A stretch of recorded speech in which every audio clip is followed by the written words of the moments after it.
One of the things at the speakers conference we were encouraged to do was get started on time, and since I'm already 2 minutes late, my wife wouldn't be surprised at that. Okay. So in Ed's introduction this morning, he mentioned that there was quite a bit on the front end of this in the lean and the agile, and perhaps not as much in the conference as he had hoped around systems thinking.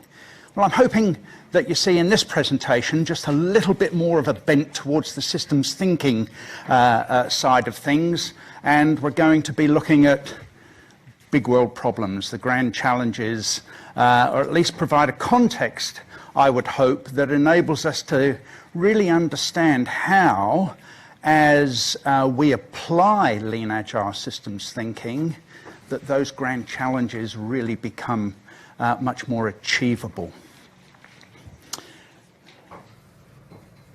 I'm Richard Hodge, and my presentation today is entitled Lean Agile System of Leadership. And yes, the first two terms I put in there simply because they're the first two terms of this conference, but they but there's some direct relevance which you'll see, and as a good systems engineer, I've been able to engineer some relevance to that. But the main point around the system of leadership, I think, was first drilled home to me last year. I was part of a team with Old Dominion University in Norfolk, Virginia at the International Council for Systems Engineering conference, where we were running a tutorial on complex systems governance. So what does it take to actually, assure control of complex systems, and think there even as large as health systems, education systems, banking systems. And Professor Barbara Kellerman from the Kennedy School of the Harvard Business School drilled home the need to stop focusing on the person at the top. It's not what leadership is about. But we need to think much more systemically about leadership across the complex enterprises that we're all part of and contributing to. So, I was also fortunate last year to be invited by MIT to go across and speak, but I left there with this question in mind as to who on earth is teaching what the world needs most. Well, what? Wait one. So what does the world need most? We're living in a reductionist world. But for those of you who know MIT, know that it's actually at the macro very simple in its structure. There's the engineering world and the science and technology that supports that. And then there's the Sloan School of Management. And there's one program that sits between the two called Systems Design and Management. And they were running the conference that I was invited to speak at. And the focus of the conference was characterizing the gap between strategy and execution. So, picking up a little on what Simon was talking about in this room just a couple of hours ago. My paper was on why governance is part of the problem and part of the solution. But at the end of that conference, I was asked by the academic director as to what did I think. Well, I made some diplomatic response, and he says, "Oh, come on, you Australians normally speak a damn sight straighter than that." I said, "Well, all right, we've had a lot of top-notch speakers, and everyone's poked at this problem from their different functions, but nowhere," and it surprises me at MIT, particularly with this program, nowhere did I get a sense of how organically it all comes together. But yet, as we talk about systems, we don't put stuff out there that doesn't work. We have some sense as to what the outcome is going to be. But at the complex system sense, we seem to lose sight of that. And our education systems are gearing people still to be very functional in their outlook. So what the world needs most is some sense of how to achieve the unity that is this world. And we'll touch on that a little bit more as we go through. And for me, this picture summarizes why it's so important to me. This is my wonderful family. I love them to bits. 2 daughters and their husbands and 4 grandchildren. Dear old Chris here, believe it or not, is a pilot. I think he was probably still going through his clearance checks before he left the ground. But in front of him is his son, and Cameron. He's 12 in that photo. He's now 19. But he was born in the year 2000. So he's the archetypal millennial. Right? We all know about millennials, don't we, hey? The entitled generation. Well, when I think about that, I think, yeah, well, I can see where some of that criticism comes from. But when I think about it from a complex systems point of view, I think that here we are in the 20th century, and he should be entitled to a financial system that has his financial security at heart and doesn't put profits before people. He should be entitled to a health system that isn't going to rob him of every ounce of savings and leave him with no aged care when he's old enough to need it. He should be entitled to an education system that prepares him and his way of learning for the 20th century and not drill him through 20th century practices, the 21st century, and not drill him through 20th century practices of standardized tests. The last thing we need in this 21st century is a whole bunch of standardized people. So, where's the issue? Well, we heard Stephen talk earlier about the world being, volatile, uncertain, complex, and ambiguous. Well, what's really driving it is shorter cycle times. That's why Agile is so much in vogue right now, because it is one way of actually getting minimum viable product out the door in however you define your product in dealing with high operational tempo. But what does that do? It drives a focus on short-term priorities, by and large, over long-term sustainability. And we can talk as much as we like about 3 horizons of growth. And Stephen was quite well within his rights to talk about that. The book behind that, The Alchemy of Growth, makes it really quite clear as to why that's important. But short-term priorities are the things that constantly win attention in the ebb and flow of resources and energy through an organisation.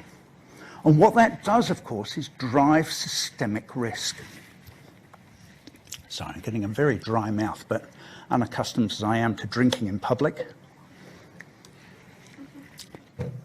I will do so. That drives a whole lot of systemic risk, and that's the sort of stuff that lies hidden until all of a sudden everything collapses and everyone goes, what the hell happened there? Right? And we see that time and time again. What's the lifespan of companies these days? Fortune 500s? 7 years? 15? Yeah. And an average likelihood of a startup actually achieving 5 years? Yeah. Likelihood of failure about 95%. So a really, really tough environment. And there's nothing like things that we can't plan on, that don't fall into the plan, to actually test how resilient we are to these systemic risks. Cyclone Yahtzee, all of us in this country that were here in 2011 may well remember the damage that did up in the northeast, and how indeed by the time the floods were finished that we had an area in Queensland that was equal to the land area of France and Germany put together, absolutely flooded. But it was also, for all of that, one that really identified or pressured the Royal Australian Navy. They knew this was coming, but yet could they field their amphibious capability to deal with it? No.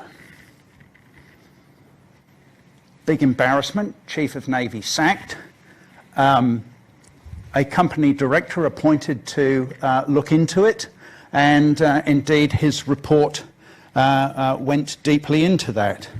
And of course, there's a lot of them. Higher education, health in the ACT, banking and finance, and now one that's running aged care, quality and safety. It's perennial, right? And the issues that we're facing really is that we're constantly trying to find the right answer. Everyone loves that sort of clarity. Well, what if it's a myth?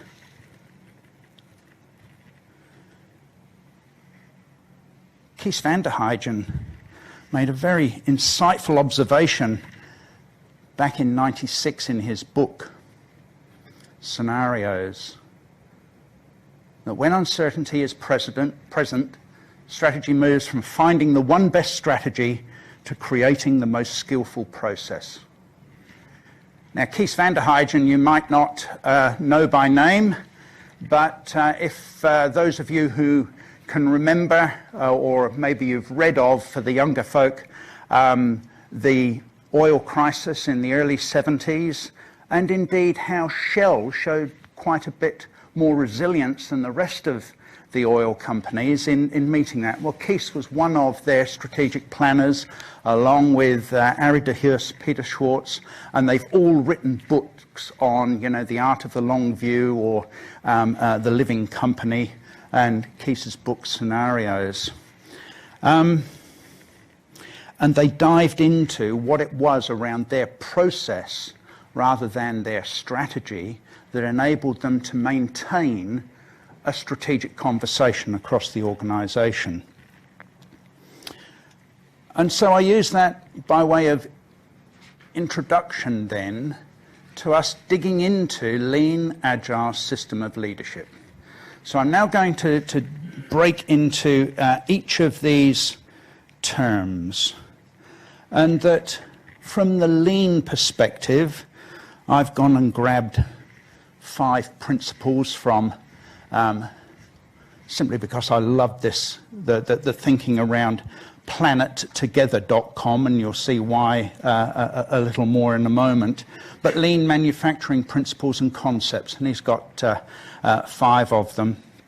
First one is around value, and really understand not just why you're in business, and the notion of putting profit, etc., and focus on shareholders, but indeed the broader stakeholder community as to whether or not you're there to influence a political outcome, an environmental outcomes, social outcomes, legal, economic, and technological, so that there's a range of different outcomes that indeed any business, any organisation could contribute to. The need really then to understand how that value is conceived and created throughout the organisation, and being able to map it. Then seeing just what flow occurs through an organisation, and in this I'll be talking a bit about the viable systems thinking behind that. Viable because it goes to the whole notion of living and living companies. I mentioned Arie de Geus earlier. He wrote the book The Living Company. which was from his experience with Shell. But the whole idea then just captivated me back in the late 90s and encouraged me to dig further into it. But the notion of flow and control is the essence of a living company. Control, because, and we're all living organizations, but we're living, the difference between us and a bag of water with a handful of chemicals in it is because we're organized, and our cells are organized in a way that controls the flow of energy and resources through it. And it does quite a lot of that autonomically as well. The fourth principle is around establishing pull. Once you've got this flow going, that no longer do you need to push the value out there, but people can see the value and pull that forward. And then the notion of this striving for perfection, which in many ways one could see as well, is that the art of natural selection or something like that. But we'll just touch on that briefly as well. Now, in terms of how we think about value now, so we look at the first of those principles. I was at the International Council for Systems Engineering conference last week. I only got back yesterday, so my body still thinks it's about 2 o'clock this morning. But there was a wonderful keynote by Prashant Darwin and from India, and he heads a company called Biomimicry India. And what he's most interested in is really what do we learn from nature that we can extrapolate and at a meta level at least understand how we might better drive the businesses and organizations that we're in. But one construct that he used was to say at present much of what we describe as value is defined in economic terms, within which then there's some social outcomes that this helps fund. So we see the notion now of businesses actually driving to some sense of corporate social responsibility, or even becoming B Corp, where they've actually had some accreditation that they're being, socially responsible within their corporate. And then somewhere within that, maybe if we can do all of that without doing damage to the environment, wouldn't that be good? He says, great. What about in the next generation, we flip things around? Let's look from nature. This big blue orb that we've got is a closed cycle, right? There's as much oxygen on this earth today as there was 1 billion years ago, and all of the minerals and wealth and the water and so on, it's all still contained. It's just that we've mixed the proportions in a way that is completely changing the way in which nature itself operates. Whereas for billions of years, nature was guiding evolution, now we are the one species that is evolving nature, and will do so to the death of our species if we're not careful. And the IPCC report offers quite a lot of evidence as to why that would be the case. Stephen Hawking perhaps takes it before he died the furthest and said that we, if we don't change, have got 100 years left on this earth, in the extreme. So let's take an ecological view first when we think about value. Then within that, let's think about socially, what are we actually seeking to do as a species, as a community, as a family, as an individual within that. And then by jingo, if we can make some money along the way and have a bit of fun doing so, wouldn't that be good as well? Because the economy is a tool conceived by humans to help give expression to how we form societies and how we feed and water societies, instead of looking at the ecology as to how that might feed and water societies, and within that we have some currency through which we can exchange goods and services. And conceiving of that then, I love this picture. Do you remember this called Earth Rising? And the first one, I forget who took the first one, but Edgar Mitchell, when he was on Apollo 8, was so captivated by it, he made this statement.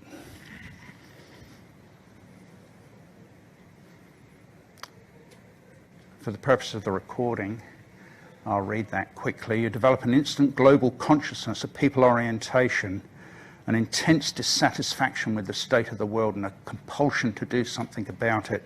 From out there on the moon, international politics looks so petty. You want to grab a politician by the scruff of the neck and drag him 250,000 miles out and say, look at that, you son of a bitch. It's a closed cycle. There's the ecology that we, as systems engineers, all of us, and if we're thinking like that, then we are thinking like systems engineers. There's the unity that we're all contributing to. So that another version of Earth Rising, albeit very pixelated then, one could indeed overlay Prashant's model and say, well, let's no longer take a helicopter view when we're looking for the macro. Let's imagine ourselves standing on the moon looking back and understand what's the order of importance as we think about value and how that's delivered. How we think about Agile and how that's delivered. How we think about lean, because lean in its very origins focused on value first, and then how you minimize waste in the delivery of that value. So I told you I could engineer something into about lean. So how is value conceived, amplified, and constrained within your organizations?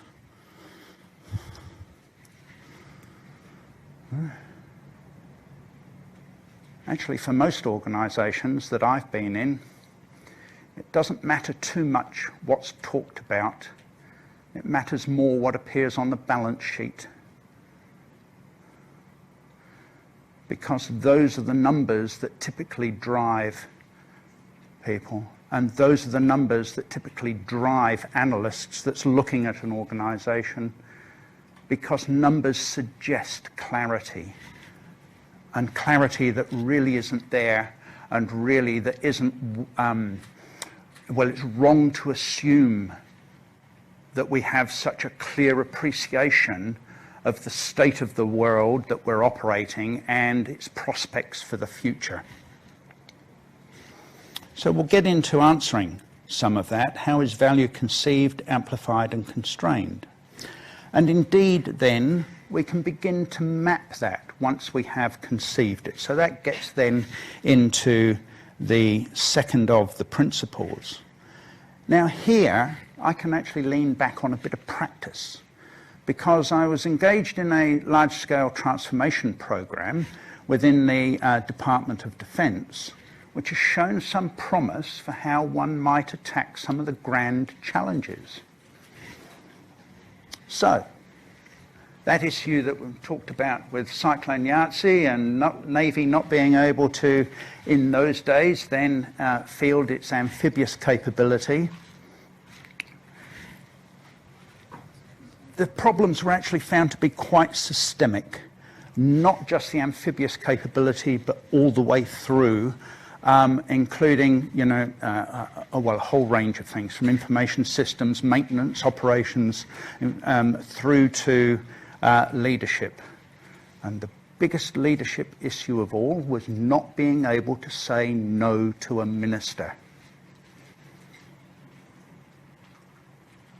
All right? No minister. All ships need maintenance. Does it float? But yet in the Air Force and in the aircraft, any engineer could say, no, that aircraft is no longer serviceable and I'm not certifying it as fit to take to the skies. And everyone go, yeah, okay, when's it going to be fixed? Different with a ship. Does it float? Right, well, get it moving. Until those systemic risks tickle through. So the first thing we focused on was, well, what's the single outcome that we're actually trying to achieve here? And where we landed was around a statement of maximizing the operational effect within the defined tasking, because each different class of ship could do a different range of things, and in total, therefore, do all that the government needed from them. Maximizing its operational effect while minimizing risk to the people, the public, and the environment. So it was two-sided, both in terms of getting done what was needed, but while minimizing risk to the people, the public, and the environment. And that's delivered through the various operational units and the processes by which they were done. And then, of course, at the macro level, there's a management layer, right? And between the goal of the management is twofold.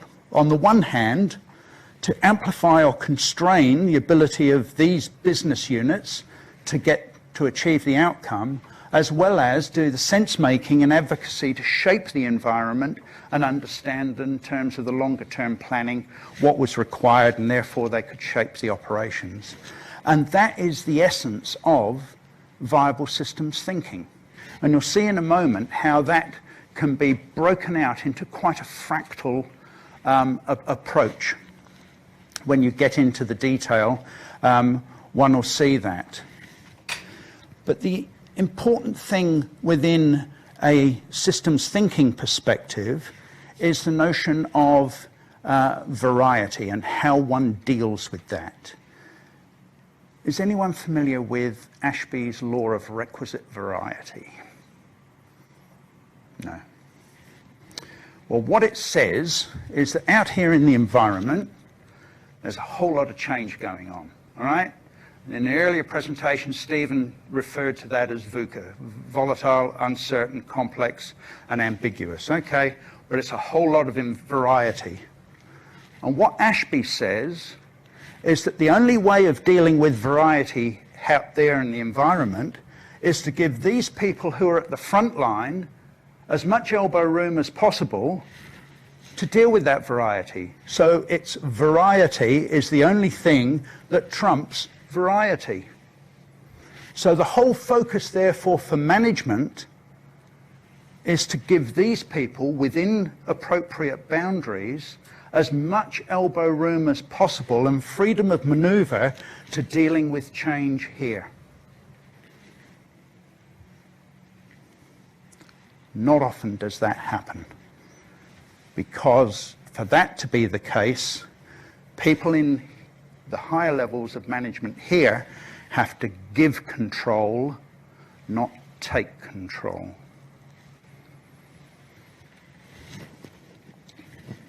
And one way of that happening is to actually think about how you regulate the environment that you're operating in.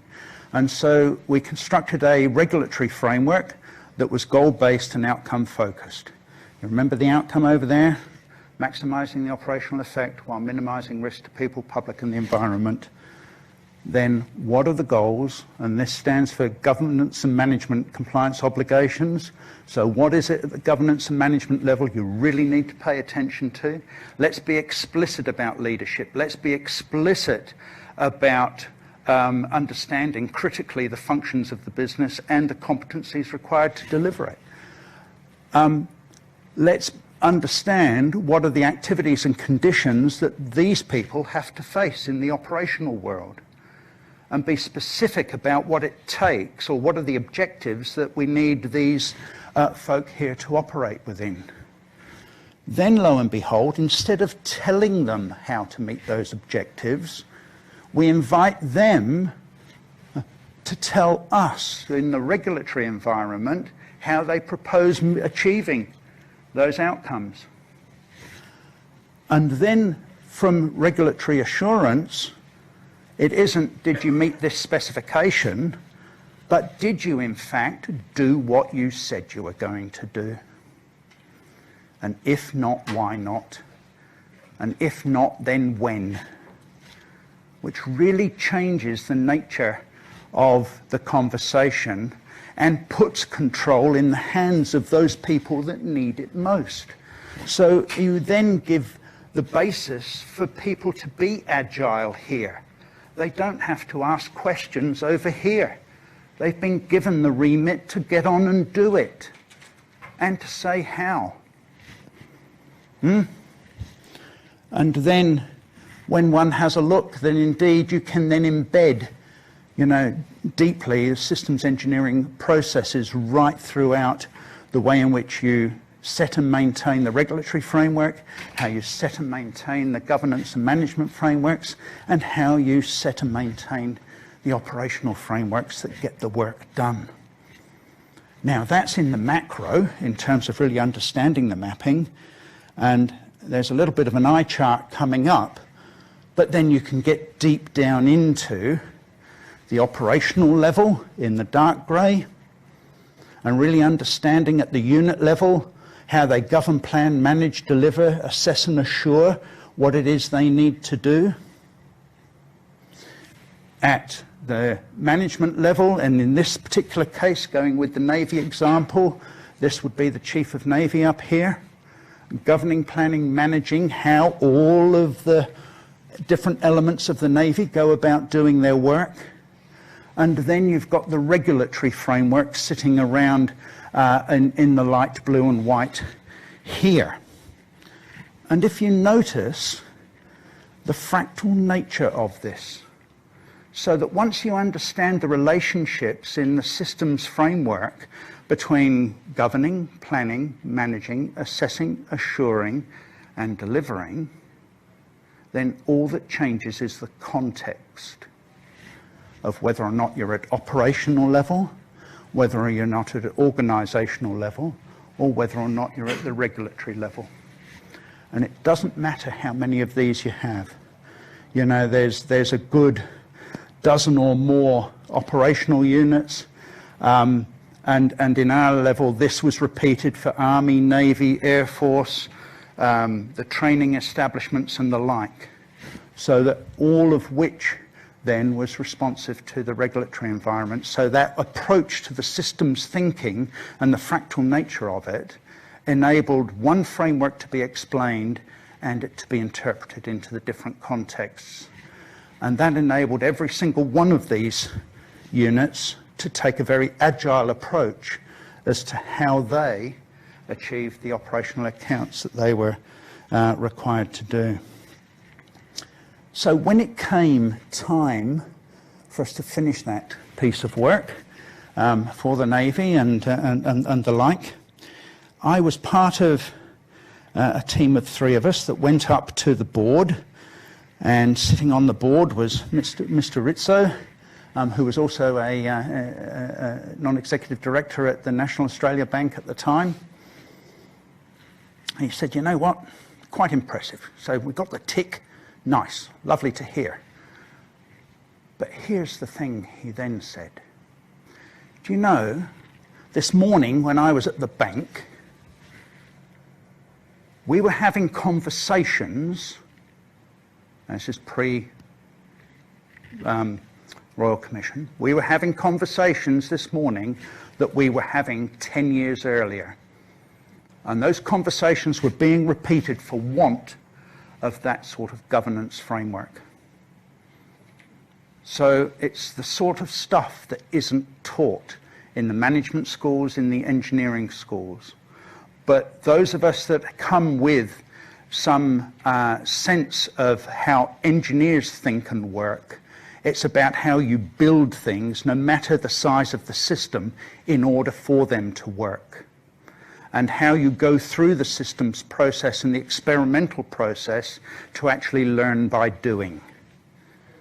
It's no different here. So therefore, on being agile, I say you will not be agile for long if first you're not viable. And that framework I put up before is about viable systems engineering. So now where are we down to? The fourth was around, but once you've got the flow going through the organisation like that, then, and as value is being delivered, organisations will be and will be pulling, on the demand for what you're looking for, and the pull largely should be the focus of what the leadership is about. And Tom Peters is one of my favourite authors, even from when he wrote In Search of Excellence. But he said that if you're a leader, you do people. You don't do strategy. You get someone in. If you're not good at strategy, get someone in to do that. Not good at operations, get someone in to do that. You do people. That's your job. You chose it. You do it. And that's really the essence of actually making these viable systems work, is being clear on how you allocate control to people and the boundaries within which you put on it. And that's what these systems thinking frameworks provide for conversations around boundaries that enable people to go, I know where the left and right of arc is. I know what my freedom of maneuver is. I can be as agile as I like within those boundaries. And if I want to change the boundary, well, then there's another conversation to be had, and I know how to have that conversation in the context of the value that it adds.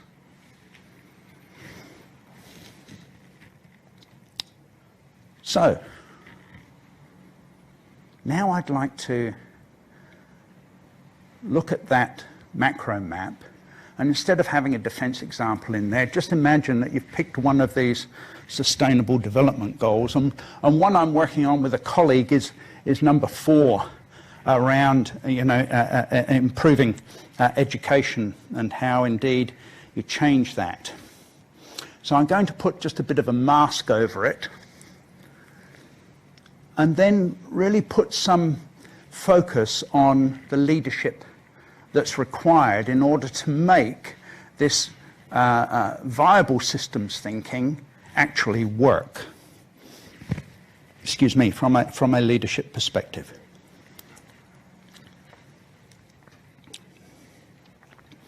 So the first thing, pretty much for those people right at the front end, the leaders have to liberate them, both their people and their mindset, so that they understand that they are free to act within those boundaries that they're given, right? And that if they don't, and how many have not been liberated and have felt extremely restrained, despite the fact that you might see a wealth of opportunity for improvement out there, you know when you're being held back. But for leaders that liberate, and you can feel expansive, you can feel enjoyment and actually engagement in the workforce. In many respects then, the contribution of the leader is more to catalyse that energy and to get that flow going through the organisation. At the next level then, it's all right having all this freedom and getting things going, but at some point in time, the leadership has to take a leap of faith. There's going to be a lot of ideas, you may not be able to back them all, and you may not have all the evidence that you really want, because there's not quite the clarity, as we were talking about earlier, to make that leap of faith in order to test some ideas. How many of us have worked for really quite conservative leaders that until you've actually got it, chapter and verse, and proved it, now I can see a few heads nodding, they're not actually prepared to sign the check that's required for you to get on and do it. But on the other hand, those who see possibility actually open the doors to innovation, right? And their role, more or less, is to be the architect of a creative environment. So they're creating in the leadership environment the right environment for innovation to flourish, because they're prepared to put their name on some of the ideas and back the people that are having the ideas. Now, it's all well and good having some of those, but how do they link into the rest of the organisation and actually make sure that first we're doing no harm, and how they link into the business unit as a whole, and that we're not actually sowing the seeds for, you know, the later corruption or you know, demise of a business unit, because they've been able to think through. You know, there's the old Sioux, my friend in Canada.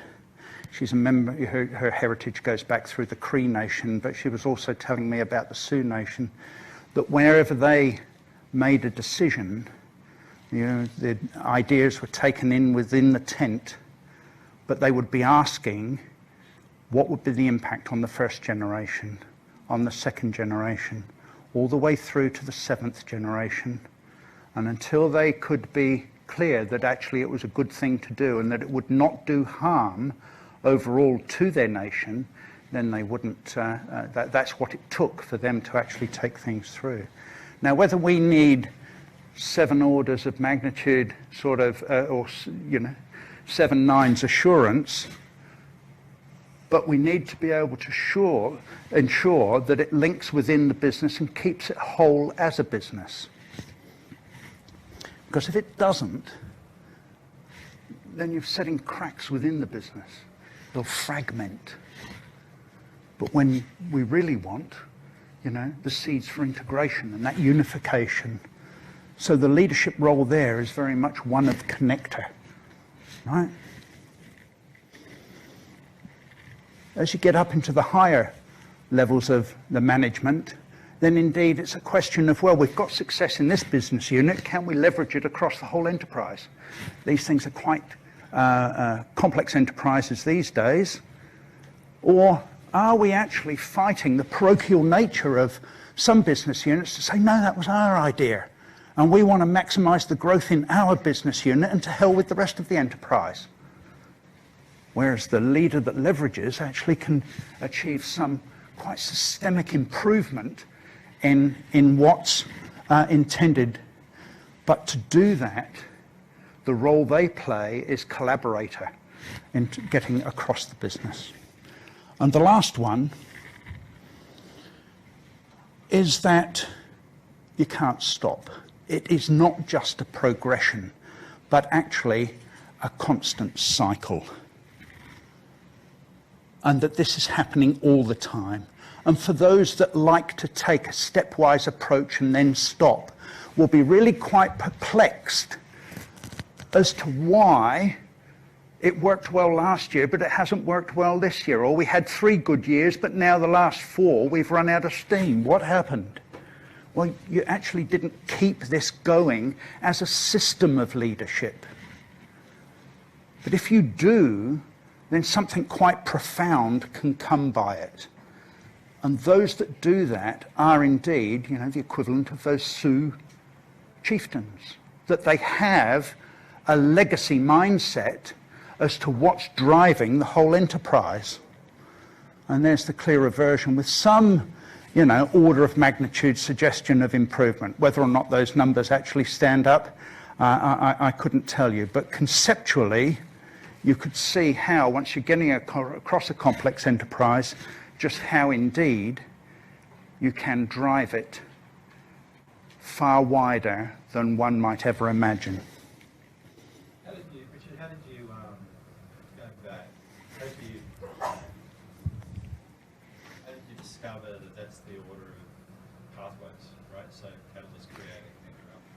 Well, that was in some way my conception of putting some label against their role, but this is what I have witnessed through my passage of, well, when I was working at this level, where did I feel really good was when actually they allowed my mind to expand and actually see possibility to ask the hard questions, and indeed back it up with $150,000 at one time. Says that's a great way of actually thinking about defence strategy. What tools do you need, and can you get that all done in 3 months, and you go, whoa, holy shit. But they took a leap of faith, but then connected it into the rest of the enterprise. So it wasn't good enough just for the area that we were in, but how we took it forward. So this is what came from the experience. And then these are the labels that I've sort of conceived that if I was trying to say, well, what is their role in many respects, but this is their focus. And the impact statement, which is the times. And this is the impact is both, well, I've seen it go to custard and I've seen it go really well. So that's about the span of the influence. That's about the span of influence as well, and that you keep what works, and it's equivalent in many respects to the viral propagation of ideas that really work. Well, they may not work for all elements of the business operations, but for those that it does apply, then propagate it.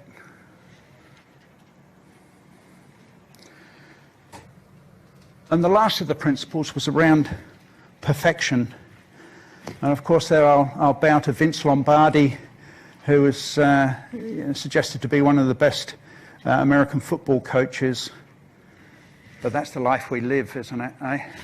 If we're in the agile world, and lean and agile world, yeah, we've got some view as to the perfection. Well, perfection is actually delivering on the promise that we make, right? That's one way I think of perfection. But perfection also in terms of delivering social good for the social license you've got to do business as well. Strive for perfection, but catch excellence. Now,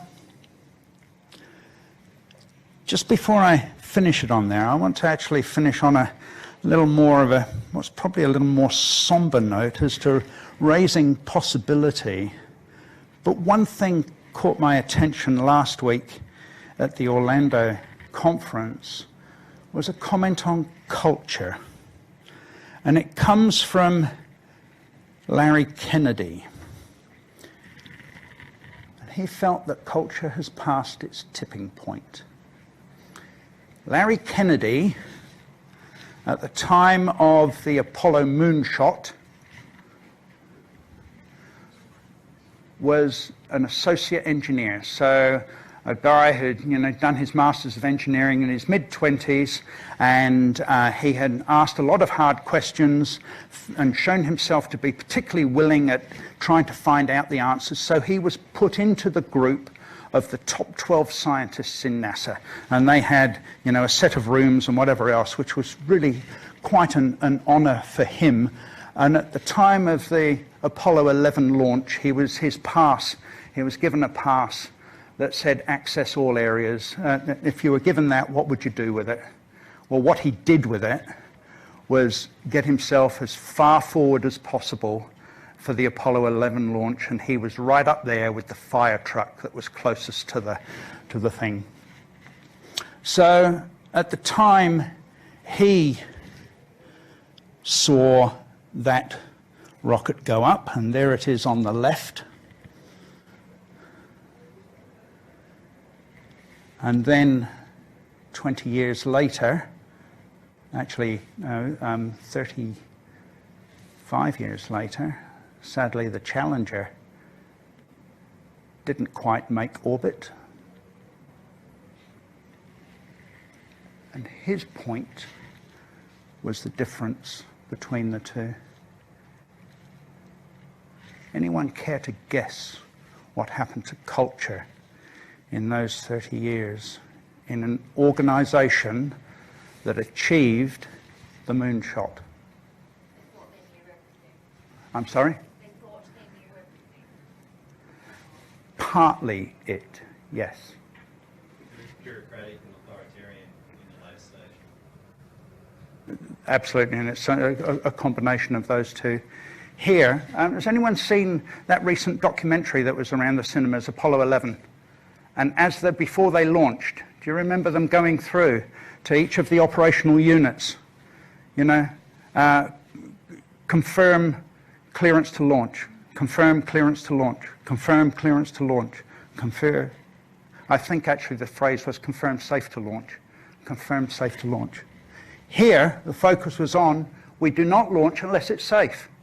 Because our mission, our outcome statement, if you remember that meta chart, was that we would send a man to the moon and bring him back safely to Earth.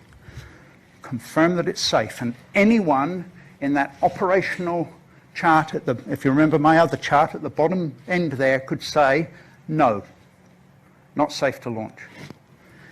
Here, the culture was, it's our goddamn rocket and we'll decide when to launch it. Now, it's actually quite disturbing that they knew that well, I should say, no one mentioned the O-rings as to why that failed, but if you read Wikipedia, then Morton Thiokol gets the blame for the failure of the O-rings. The Morton Thiokol engineer knew that the O-rings hadn't been tested to the temperature that it was that morning, at just above freezing. NASA had set a policy statement in their regulatory environment that if we do not launch at 40 degrees Fahrenheit or below, at launch, it was 36 degrees.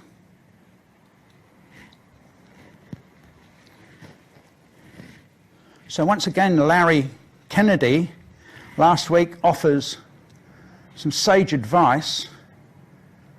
Don't rush past the facts to get to an outcome. But are we doing the same on climate change?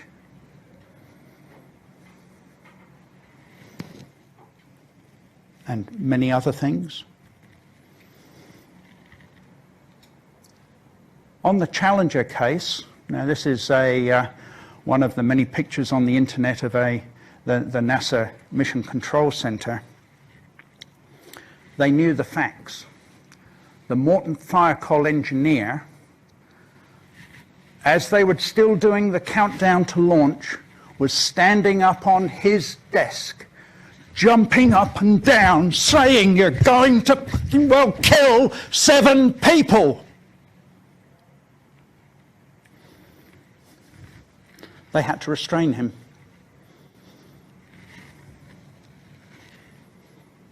All of the systems were in place, except the system of leadership. It's our rocket and we'll decide when to press it.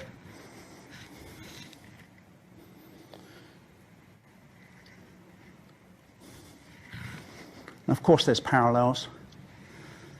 Now the kids are jumping up and down. Anyone listening?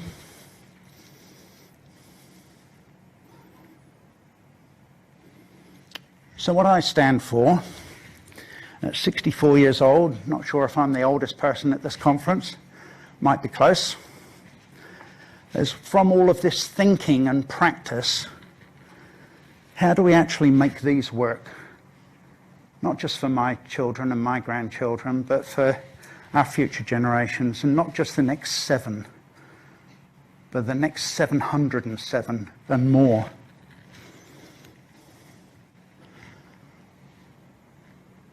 So I stand for continuous learning in the next generation of leadership and governance. And how do we generate ways to actually unify the political, social, and technological aspects? And we're learning a hell of a lot at the technological and social levels of how to apply lean and agile and what it takes for that to mean success. How do we translate that and lift the gaze of those who don't know what we know? Because we're all living in this one closed cycle called planet Earth. That's why these are important, and that's why that learning is important.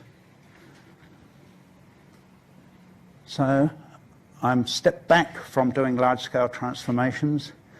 I'm in the process of continuing my research with Old Dominion University and doing some writing to capture it. I'll be building masterclasses in systems thinking and leadership and mentoring those who want it most. Because I would love to think that the millennials and the younger generations don't have to wait until they're 50 or 60 to get some of the wisdom that those of us who are 50 and 60 really have. So let's connect, please. If you'd like a copy of my paper to MIT, then just SMS me or contact me through anywhere else. I'd be very delighted to make your acquaintance on that level, and then we can continue the conversation.